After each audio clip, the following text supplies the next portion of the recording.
तो आज हम पढ़ेंगे 11th क्लास का chapter number 4 complex number and quadratic equation. इसमें हम 11th क्लास के इस चैप्टर का फुल एक्सप्लेनेशन करेंगे, जिसमें कि हम एनसीईआरटी के बुक को टेक्स्ट बुक के रूप में लेंगे और उसको हम एक्सप्लेन करेंगे लाइन बाय लाइन। तो यहाँ पे हमारे पास जैसा कि सामने दिख रहा है चैप्टर नंबर 4 है, complex number and quadratic equation लिखा हुआ है और नीचे लिखा हुआ mathematics is the queen of science and arithmetic is the queen of mathematics. ये हमारे साइंटिस्ट रहे हैं, गॉस साइंटिस्ट, जिन्होंने ये स्टेटमेंट दी है। और अगर हम नीचे चलें तो यहाँ पर देखने को मिलता है डब्ल्यू और हैमिल्टन, जो कि 1805 से 1865 तक रहे थे, जिन्होंने हमें ये कॉम्प्लेक्स नंबर का थ्योरम प्रोवाइड किया था। यहाँ पे इंट्रोडक्शन में देखने को जैसा मिल रहा है कि इन अर्लियर क्लासेस, आपने पहले की क्लासेस में पढ़ा है, we have studied linear equation in a 1 and 2 variable. हमने जैसे मालूम है कि हम क्लास 10th में और क्लास 9th में हमने लीनियर इक्वेशन के बारे में पढ़ा हुआ है, जिसमें कि 1 वेरिएबल और 2 वेरिएबल से रिलेटेड इक्वेशन को हमने किया हुआ है। एंड साथ साथ में हम लोग ने क्वाड्रेटिक इक्वेशन भी पढ़ा है with 1 variable.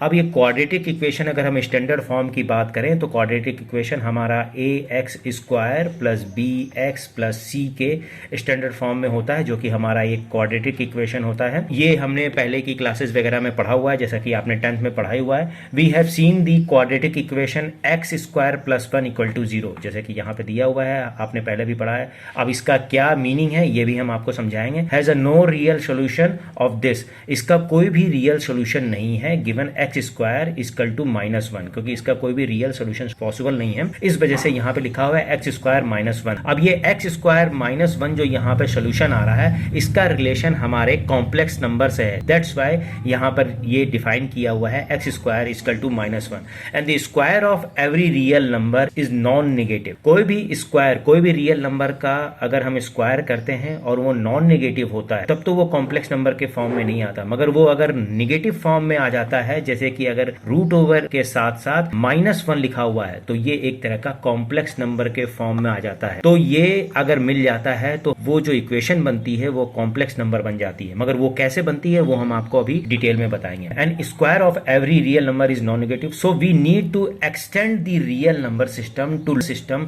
So that we can find the solution of equation. In fact of the main objective to solve this equation, अब हमारे पास जो मेन ऑब्जेक्टिव होता है किसी भी क्वाड्रेटिक इक्वेशन को सॉल्व करने का, वो रीजन होता है उसका हमें रूट फाइंड करना होता है, जीरो फाइंड करना होता है, सोल्यूशन फाइंड करना होता है। तो आपने जैसे कि 9th क्लास में पढ़ा था, ये आपको मालूम होगा कि ये कुछ एक इक्वेशन रहा करती थी, d equal to B square minus 4ac। तो ये एक डिस्क्रिमिनेंट हुआ करता था, जो कि हमारा quadratic equation a square bx plus c से रिलेटेड होता था, जिसमें कि अगर ये डिस्क्रिमिनेंट, अगर d जो है, d की value b square minus 4ac के रिस्पेक्ट में लेस देन 0 आ जाता है, तो उस कंडीशन में no solution, no zero find होता था क्वाड्रेटिक इक्वेशन का। वहीं पे अगर इस डिस्क्रिमिनेंट का सोल्यूशन अगर b square minus 4ac equal to 0 के इक्वल हो जाता था, उस कंडीशन में हमारे पास दो इक्वल सोल्यूशन आते थे। अगर इस डिस्क्रिमिनेंट की जो वैल्यू है 0 के इक्वल हो जाती थी,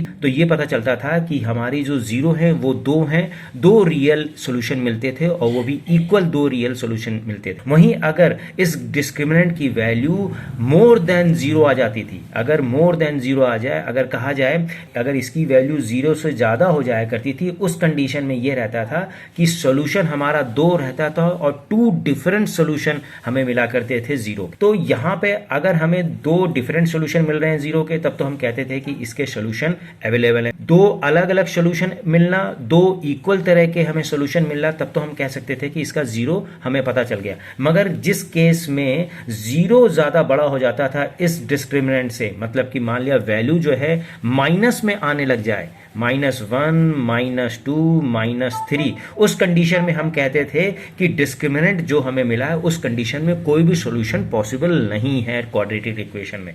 तो अब ये सॉल्यूशन पॉसिबल नहीं है, और अगर पॉसिबल नहीं हुआ करता है तो इसकी जो वैल्यू आती थी, जो 0 से छोटी वैल्यू आती थी, वही वैल्यू जो होती थी वही कॉम्प्लेक्स नंबर को फॉर्म करता था। अब वो कैसे फॉर्म करता था वो हम आपको बताते हैं। बुक में का ही हम एग्जांपल लें तो यहाँ पे दिया हुआ है कि x square plus 1 equal to 0, और अगर हम डिस्क्रिमिनेंट को साथ में लें तो d equal to B square minus 4ac लिखा हुआ है इक्वल टू 0। तो अगर हम इसको आगे हम लेके चलें तो यहाँ पे देखा जाए तो बी स्क्वायर की वैल्यू क्या होगी, बी स्क्वायर की वैल्यू वो होगी जो क्वाड्रेटिक इक्वेशन में x का कोफिशिएंट है, x का कॉफिशिएंट है, तो x का कॉफिशिएंट यहाँ पे कुछ भी नहीं हो, इट मीन्स कि b स्क्वायर की वैल्यू 0 होगी, -4ac, a की वैल्यू, a मतलब कि a स्क्वायर का कॉफिशिएंट, a स्क्वायर का कॉफिशिएंट अगर इस केस में देखें तो a स्क्वायर का कॉफिशिएंट यहाँ पे 1 है, तो 1 से मल्टीप्लाई हो जाएगा, और साथ में कांस्टेंट c है, तो कांस्टेंट c भी यहाँ पर ये 1 है, तो ये भी 1 से मल्टीप्लाई होगा इक्वल टू 0। अगर हम इसको आगे सॉल्व करेंगे तो 4 1 जा 4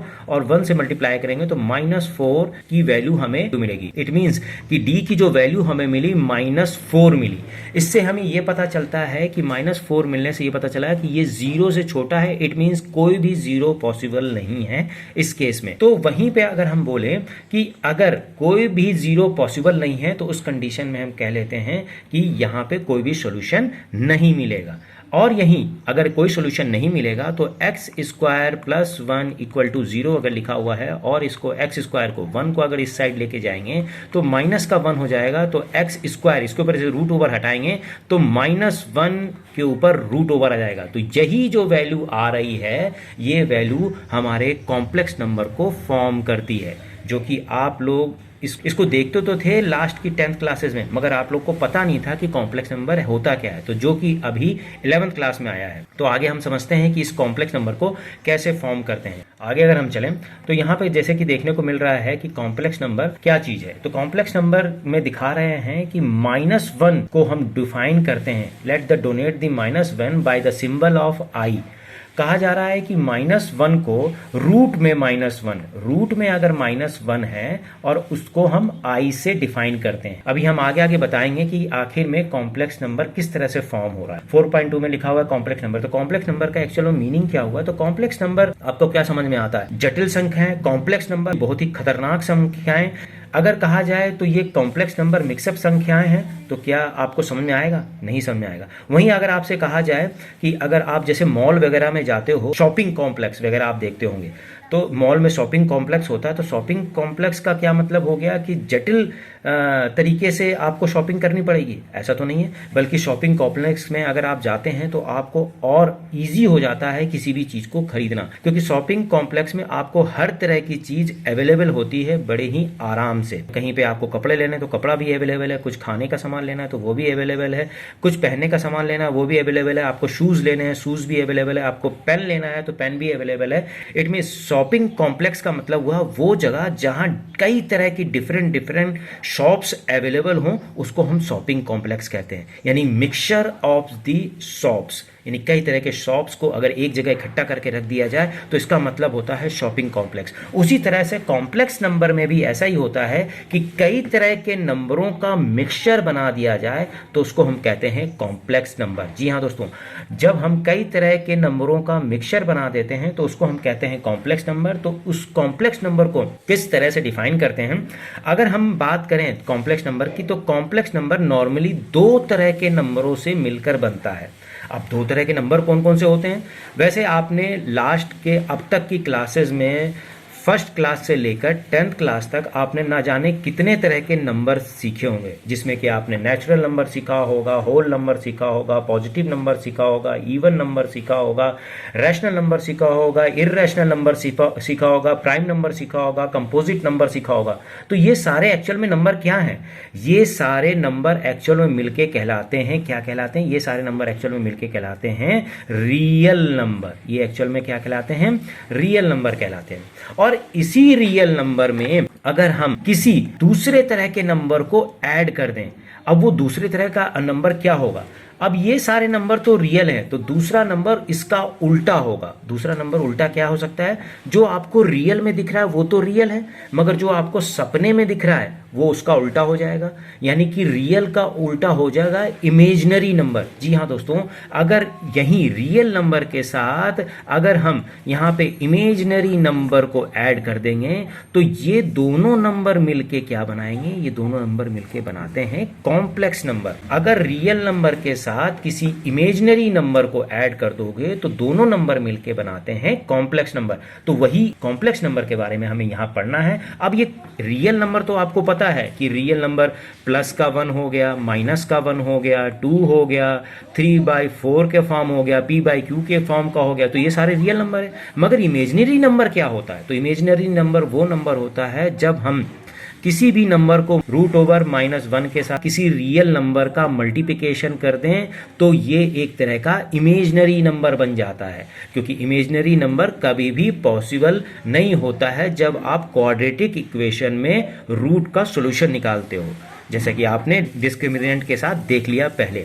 तो इसी वजह से इस नंबर को हम इमेजनरी नंबर कहते हैं। अगर किसी नंबर जैसे रूट ओवर -1 के साथ अगर हम मल्टीप्लाई में 4 लिख देते हैं तो ये एक तरह का इमेजनरी नंबर फॉर्म हो जाता है। तो देखा जाए तो ये भी जैसे कि नीचे दिया हुआ है 2i3 -1i रूट ओवर 3, तो ये सारे के सारे जो है हमारे कॉम्प्लेक्स नंबर फॉर्म करते हैं। मगर ये कॉम्प्लेक्स नंबर किस तरह से फॉर्म करेंगे, चलिए आइए इसको अब समझ लेते हैं। तो जैसे let denote the -1 by the symbol of i, मतलब रूट ओवर -1 को आप आई सिंबल से डोनेट कर सकते हैं।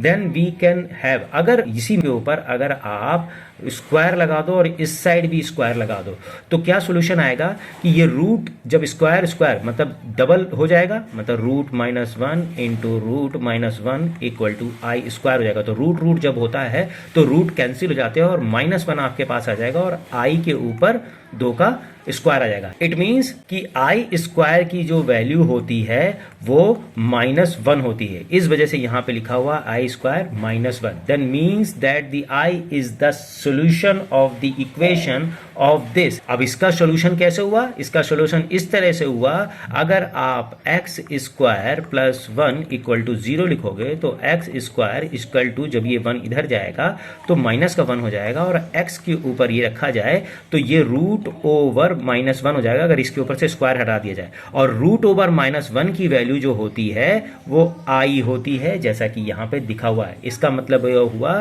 कि इस इक्वेशन का जो सॉल्यूशन है वो क्या है, वो आई है। अब आपको बात समझ में आ गई होगी, तो आगे चलते हैं। A number of the form a plus I B, तो जिसमें कि a प्लस आई बी का मतलब हुआ ये नंबर हो गया आपका रियल नंबर और ये नंबर जो है आपका हो गया इमेजिनरी नंबर।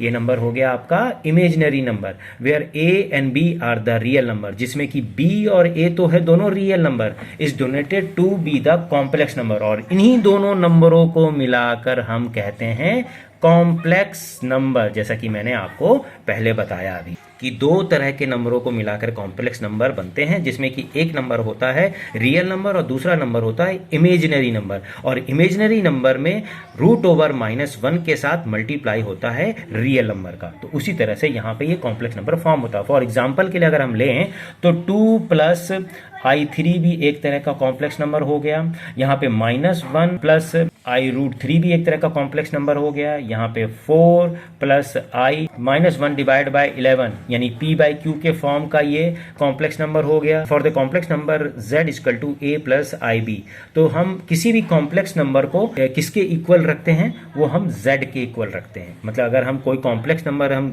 किसी चीज को डिफाइन कर रहे हैं तो अगर हम z लिख देंगे तो इसका मतलब हुआ कि वो उसके इक्वल में जो भी कुछ लिखा हुआ है वो कॉम्प्लेक्स नंबर है। जैसे कि a प्लस आई भी लिखा हुआ है तो z के इक्वल हो सकता है, तो z से हम डिफाइन करते हैं किसी भी कॉम्प्लेक्स नंबर को। In complex number it means z where a is the real number, b is also real number. अब जैसे कि आपको पहले हमें बताया कि ये जो पार्ट है वो रियल पार्ट कहलाता है और रियल पार्ट कहलाने की वजह से रियल का स्टार्टिंग के 2 लेटर हम डिफाइन करते हैं R E Z, तो इसको हम कहते हैं रियल पार्ट।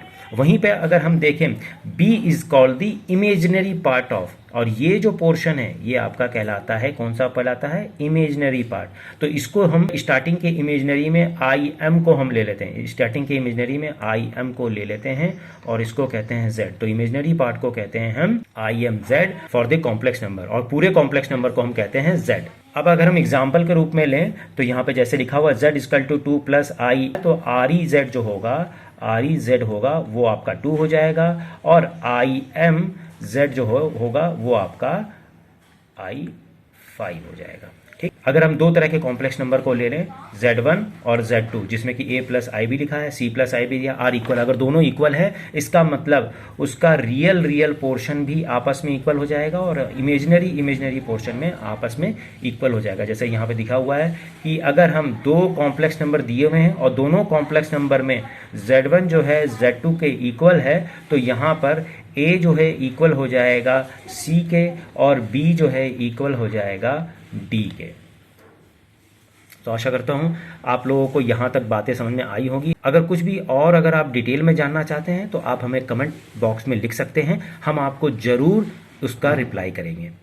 तो आइए अब हम कॉम्प्लेक्स नंबर के एंड क्वाड्रेटिक इक्वेशन में कुछ एग्जाम्पल्स को कर लेते हैं। तो जैसा कि यहाँ पे दिया हुआ है 4x plus I 3x minus Y equal to 3 plus I minus 6, और इसमें से इन दोनों का इक्वल होने की वजह से हमें x और y की वैल्यू को फाइंड करना है। तो ये x और y की वैल्यू को कैसे फाइंड करेंगे, तो जैसा कि पहले ही आपको बताया गया है कि अगर z1 equal to a plus I B दिया हुआ है और z2 equal to c plus I D दिया हुआ है, और अगर z1 इक्वल है z2 के, तो यहाँ पर a वाला पोर्शन जो है आपके c के इक्वल हो जाएगा, और साथ में IB वाला पोर्शन है जो आपके ID के इक्वल हो जाएगा। तो इसी के बेसिस पे हम इसके सॉल्यूशन को फाइंड करेंगे। तो जैसा कि यहाँ पे दिया हुआ है, ये पोर्शन आपका रियल हो गया, ये वाला पोर्शन रियल पोर्शन हो गया, और ये वाला जो पोर्शन है आपका इमेजिनरी पोर्शन हो गया। और यहाँ पे कहा गया है कि ये दोनों पोर्शन जो है एक दूसरे के इक्वल है, और ये भी एक तरह का दोनों मिलकर एक तरह का कॉम्प्लेक्स नंबर बना रहा है। तो ये मान लिया अगर हमारा Z1 है तो ये हमारा Z2 है, और Z1 और Z2 इक्वेशन की वजह से दोनों इक्वल है। इट मीन्स कि 4x जो है हमारा इक्वल हो जाएगा 3 के, 4x हो जाएगा हमारा इक्वल 3 के, तो x इक्वल टू हो जाएगा 3/4। ठीक है जी।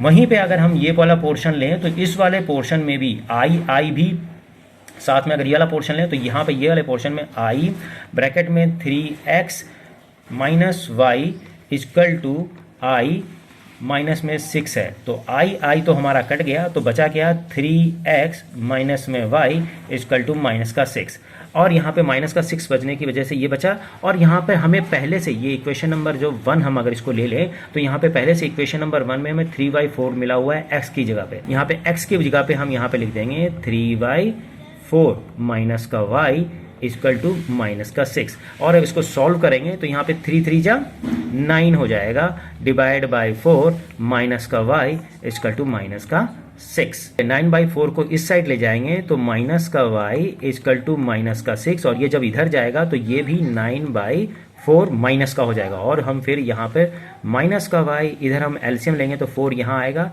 यहाँ पे 24 आ जाएगा माइनस का, क्योंकि 6 4 जा 24, और यहाँ पर माइनस का 9 आ जाएगा। जब इसको सॉल्व करेंगे तो ये माइनस माइनस प्लस हो जाएगा, और माइनस माइनस जब प्लस होगा तो यहाँ पे वैल्यू आ जाएगी 33 माइनस का डिवाइड बाई 4, और ये माइनस इस y से कट जाएगा, तो y इक्वल टू हमारा हो गया 33/4। तो हमारे पास आंसर निकल के आ गया है, x की वैल्यू हो गई हमारी 3/4 और y की वैल्यू हो गई हमारी 33/4। तो इस तरह से हमने क्या किया कि इसकी x और y की वैल्यू को फाइंड कर लिया। तो हम समझते हैं कि आपको ये वैल्यू कैसे निकाला गया समझ में आ गया होगा। अब चलते हैं आगे के प्रोसेस में और देखते हैं कि अलजेब्रा ऑफ कॉम्प्लेक्स नंबर क्या है, और इसको समझते हैं इसमें क्या क्या प्रोसेस होने वाले हैं।